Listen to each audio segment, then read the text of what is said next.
আসসালামু আলাইকুম গাইস, কেমন আছেন সবাই? আলহামদুলিল্লাহ আমি অনেক ভালো আছি আপনাদের দোয়ায়। তো আজকের ব্লগটা নিয়ে আসছি মূলত আচারের রেসিপি নিয়ে।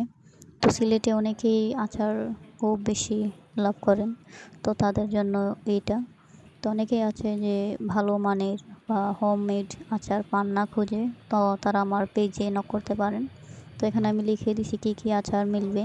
তো অবশ্যই সিজন থাকতে হবে ফলের, তবেই আপনারা আচার পাবেন।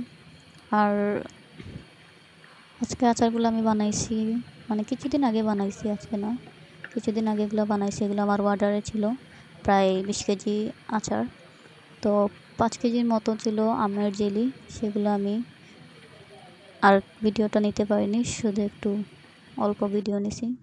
তো এগুলো আচার, এটা হচ্ছে কুসা ছাড়া এবং আমের বিচি ছাড়া, যেটাকে বলে টক ঝাল মিষ্টি। এটা আমার বানানোর পরে আমি এটাকে প্যাকেটিং করছি, করে এটাকে পাঠিয়ে দিছিলাম। তারপর এটা করছি আমরা একটু বড় বড় সাইজ করে কেটে বিচি সহ, খোসা সহ, টক ঝাল মিষ্টি। তো আমি আস্ত রসুন দিছি, শুকনো মরিচ আস্তাও দিয়েছি এবং ব্লেন্ড করে গুঁড়ো করে দিছি কিছু। তো এটা ছিল একটু ঝালের পরিমাণ বেশি।